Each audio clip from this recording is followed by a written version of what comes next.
Welcome to ട്രൈഡ്റൂട്ട്. നമുക്ക് ഇന്നത്തെ US ഓയിലിന്റെ price movement analysis ഒന്ന് നോക്കാം. അതിനുവേണ്ടി വൺ ഡേ ചാർട്ടാണ് എടുത്തിരിക്കുന്നത്. വൺ ഡേ ചാർട്ടിലെ പ്രധാനപ്പെട്ട ഏരിയാസ് മാർക്ക് ചെയ്യേണ്ടതുണ്ട്. നമ്മൾ കഴിഞ്ഞ ദിവസം, അതായത് കഴിഞ്ഞ കുറച്ച് ദിവസങ്ങളിലായിട്ട് മാർക്ക് ചെയ്തുകൊണ്ടിരിക്കുന്ന ഒരു പ്രധാനപ്പെട്ട ഏരിയ ആണ് ഈ ഒരു സിംഗിൾ ലോ. ആ ഒരു സിംഗിൾ ലോനെ വീണ്ടും മാർക്ക് ചെയ്യുന്നുണ്ട്. അതൊരു സപ്പോർട്ടായിട്ട് ആക്ട് ചെയ്യാനുള്ള സാധ്യത ഉള്ളതുകൊണ്ടാണ് സിംഗിൾ ലോനെ മാർക്ക് ചെയ്യുന്നത്. അതുപോലെ തന്നെ അതിന്റെ താഴെ പ്രത്യേകിച്ച് എന്തെങ്കിലും ഏരിയാസ് ഉണ്ടോ എന്നുള്ളത് നമുക്കൊന്ന് നോക്കാം.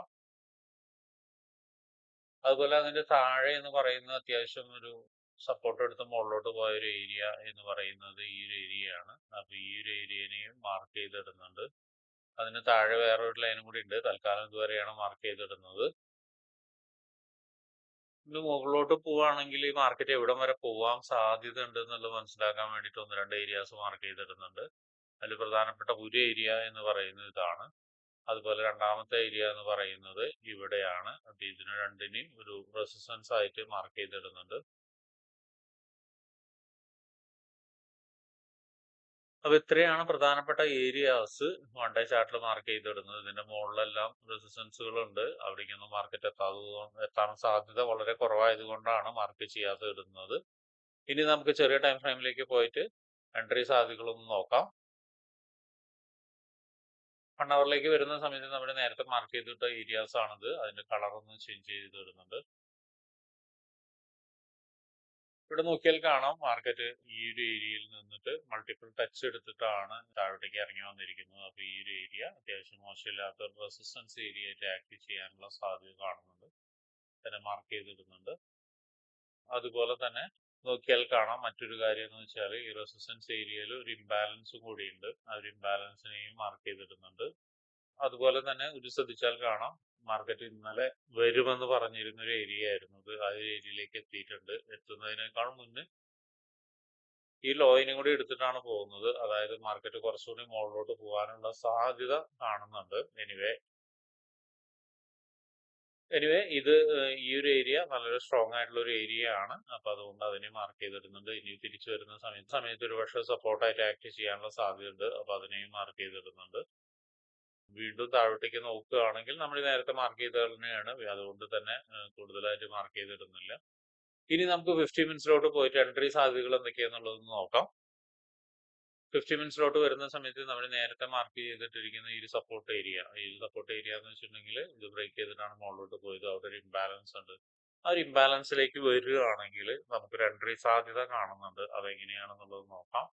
ഇപ്പൊ നിൽക്കുന്ന ഏരിയയിൽ നിന്നിട്ട് ഇപ്പൊ റിജക്ഷൻ കിട്ടി അല്ലെങ്കിൽ റിയാക്ഷൻ കിട്ടിക്കഴിഞ്ഞ് ഈ ഒരു ഇംബാലൻസിലേക്ക് എത്തിക്കഴിഞ്ഞാൽ മാർക്കറ്റ് നമുക്ക് അവിടുന്ന് ഒരു എൻട്രി എടുക്കാം. എൻട്രിയുടെ ഒരു ടാർഗറ്റ് എന്ന് പറയുന്നത് ഏറെക്കുറെ ഈ ഒരു ലൈനിൽ വരെയൊക്കെ നമുക്ക് കിട്ടാം. ചിലപ്പോൾ ഒന്ന് കുറച്ച് താഴോട്ടേക്ക് ഇറങ്ങാം. അപ്പൊ അതുകൊണ്ട് അതൊന്ന് താഴോട്ടേക്ക് വെക്കുന്നുണ്ട് ലൈന്. ഇപ്പൊ ഇവിടം വരെ ഏറെക്കുറെ നമുക്ക് കിട്ടാനുള്ള ഒരു സാധ്യത കാണുന്നുണ്ട്. ഇനി അതും ബ്രേക്ക് ചെയ്ത് പോവുകയാണെങ്കിൽ പിന്നീട് നമുക്ക് മാർക്കറ്റ് വരാനുള്ള അടുത്ത ഒരു സാധ്യത ഉള്ള ഏരിയ എന്ന് പറയുന്നത് ഇവിടെയാണ്. അവിടം വരെ കിട്ടാനുള്ള അടുത്ത സാധ്യത കാണുന്നുണ്ട്. വീണ്ടും ബ്രേക്ക് ചെയ്യുകയാണെങ്കിൽ നമ്മൾ നേരത്തെ പറഞ്ഞ പോലെ തന്നെ മാർക്കറ്റ് എത്താനുള്ള സാധ്യതയുള്ള ഒരു ഏരിയ ഈ റെഡ് ലൈൻ വരെയാണ്. അപ്പൊ അവിടെയും എത്താനുള്ള സാധ്യത കാണുന്നുണ്ട്. പ്രത്യേകിച്ച് നല്ലൊരു സപ്പോർട്ട് എടുത്തതുകൊണ്ട് ഒരു പക്ഷെ അവിടെ വരെ നിർത്തിയേക്കാം. അല്ലെങ്കിൽ ഈ പറയുന്ന ഏരിയകൾ ഈ നമ്മളിപ്പോ നേരത്തെ മാർക്ക് ചെയ്ത് വെച്ചിരിക്കുന്ന 1, 2, ഈ 3 ഈ ഏരിയകളിലൊക്കെ എത്തുന്ന സമയത്ത് നമുക്കൊരു റിയാക്ഷൻ എക്സ്പെക്ട് ചെയ്യാം. എക്സ്പെഷ്യലി ഈ ഒരു കൺസോളേഷന്റെ മുകളിൽ നിന്നിട്ട് ഒരുപക്ഷെ മാർക്കറ്റ് ഒന്ന് നല്ല രീതിയിലൊന്ന് റിയാക്ഷൻ നമുക്ക് എക്സ്പെക്ട് ചെയ്യാം. ഈ ഒരു ഏരിയയിലേക്കൊക്കെ എത്തിയതിനു ശേഷം ഒരുപക്ഷെ മാർക്കറ്റ് ഒന്നൊരു കൺസോൾട്ടേഷൻ ചെയ്തിട്ട് ഒരു നല്ലൊരു കൺഫർമേഷൻ തന്നിട്ട് പിന്നെ വരുന്ന റീടെസ്റ്റിലേക്ക് നമുക്ക് എൻട്രി എടുക്കാം. അങ്ങനെ വരികയാണെങ്കിൽ നമുക്ക് ഏറെക്കുറെക്ക് ഇവിടം വരെയൊക്കെ നമുക്ക് ടാർഗറ്റ് കിട്ടാം. അല്ലെങ്കിൽ ഈ ഒരു ക്യാൻഡലിലെ ഹൈ വരെയൊക്കെ ടാർഗറ്റ് കിട്ടാം. എന്നിട്ട് അവിടെ നിന്നും വലിയൊരു വീഴ്ചയാണ് സംഭവിക്കുന്നതെങ്കിൽ അല്ലെങ്കിൽ ഒരു ഡീപ്പ് പുൾ ബാക്ക് എടുത്തതിന് ശേഷം, അതായത് ഇവിടെ വരെ വന്നതിന് ശേഷം വലിയൊരു വീഴ്ചയാണ് സംഭവിക്കുന്നുണ്ടെങ്കിൽ ഇന്നലത്തെ ലോയിനെയും ബ്രേക്ക് ചെയ്ത് ഈ ഒരു ലെവൽ വരെ വരാനുള്ള സാധ്യത വളരെ കൂടുതലായിട്ട് കാണുന്നുണ്ട്. അതൊന്ന് നോട്ട് ചെയ്ത് വെക്കുക. അതിനെയും ബ്രേക്ക് ചെയ്താൽ ഇവിടം വരെ വരാനുള്ള സാധ്യത അടുത്തതുണ്ട്. അത് നോട്ട് ചെയ്ത് വെക്കുക. അപ്പൊ ഇങ്ങനെയാണ് ഇന്നത്തെ US ഓയിലിന്റെ പ്രൈസ് മൂവ്മെന്റ് അനാലിസിസ് നടത്തുന്നത്. അതുപോലെ തന്നെ എൻട്രി സാധ്യതകൾ എന്ന് പറയുന്നത് നമ്മൾ പറയുന്ന ഏരിയാസിലേക്ക് എത്തുന്ന സമയത്ത് കൺഫർമേഷൻ വെച്ചിട്ട് മാത്രം എൻട്രി എടുക്കാൻ ശ്രമിക്കുക.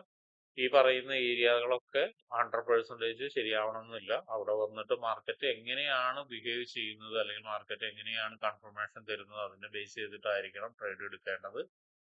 അപ്പൊ ഇങ്ങനെയുള്ള കാര്യങ്ങളൊക്കെ നിങ്ങൾക്ക് പഠിക്കാൻ താല്പര്യമുണ്ടെങ്കിൽ ട്രേഡ് റൂട്ടുമായിട്ട് ബന്ധപ്പെടാം. അത് ഫ്രീ ആയിട്ട് ട്രേഡിങ്ങിന്റെ കാര്യങ്ങളൊക്കെ നിങ്ങൾക്ക് പഠിക്കാവുന്നതാണ്.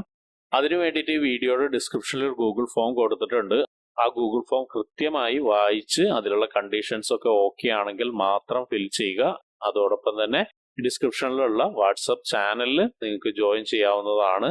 അവിടെ ട്രേഡ് റൂട്ടിന്റെ അപ്ഡേറ്റ്സ് ലഭിക്കുന്നതാണ്. അപ്പൊ എല്ലാവർക്കും ഇന്നൊരു പ്രോഫിറ്റബിൾ ഡേ ആവട്ടെ എന്ന് ആശംസിക്കുന്നു.